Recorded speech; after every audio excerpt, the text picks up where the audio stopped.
Ratchet Clank Rift Apart was one of the first exclusive games for what is now known as the current generation of consoles. However, it remains one of the most beautiful games today, and perhaps, for me, the most appealing in terms of technology and artistic direction. It is essentially the closest I have come to an interactive Pixar movie. And in this video, that's what I'm going to talk about. As I mentioned in a community post, I'll be making two videos, one to discuss the graphics and quality, and another about performance in different configurations. I've already addressed the topic of the hard drive in a previous video, so I'm not going to be touching that again.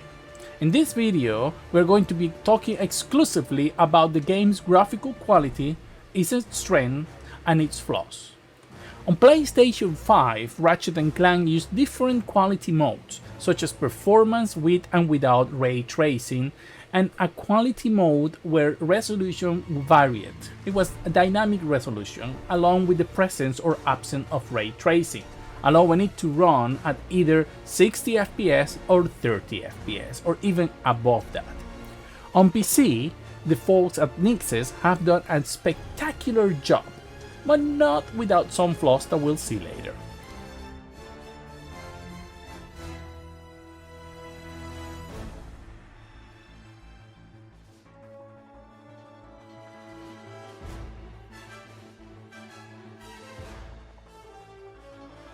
Let me start by saying that on PC, the game's quality is enhanced even further due to inherent reasons with PCs.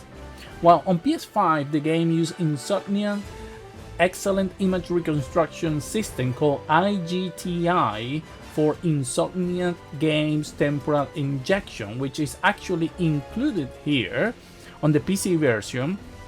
It also allows us to use a native and fixed resolution if desired.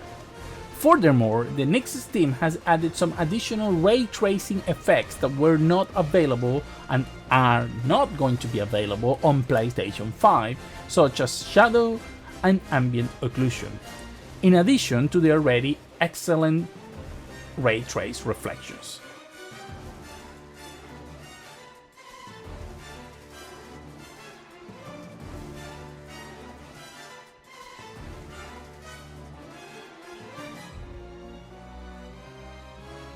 Which are enhanced here even more with higher resolution and reflection distance. In fact, let's begin by showing some screenshots of the different quality settings so you can appreciate the difference. I won't dwell on them for too long to keep the video from becoming unnecessarily lengthy, so feel free to pause to observe more details that I'll briefly comment on.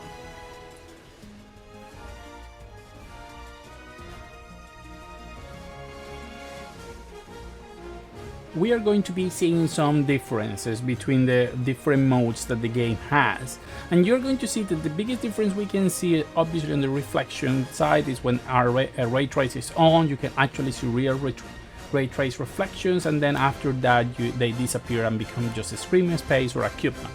Another difference that you can see is on the reflection is all the glass and all the buildings on the background, they stop reflecting anything.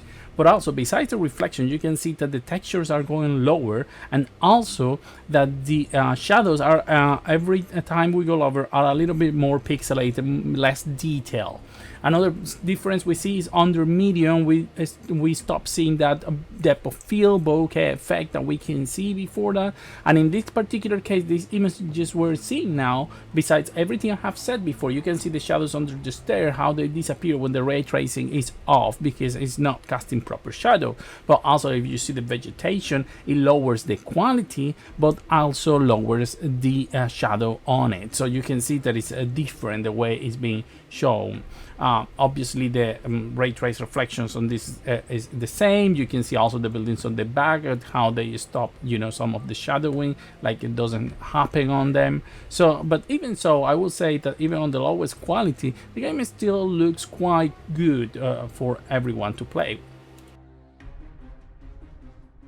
Having seen the differences quality, there is no doubt that the game is very attractive, even in its lowest quality setting. but it reaches spectacular heights when playing at its maximum splendor. The characters are exquisitely modeled, allowing us to see even the closest and minuscule details.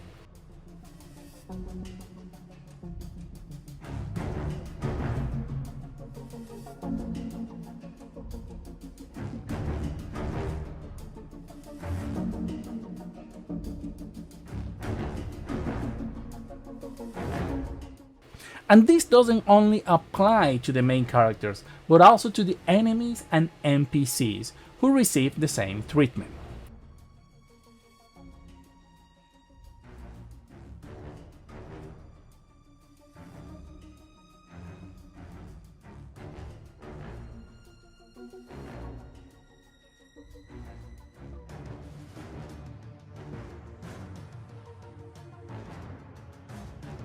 The environments are another aspect of great beauty, with lightning and reflections delighting any visual enthusiast, particularly due to the rich color palette used in the game and its texturing.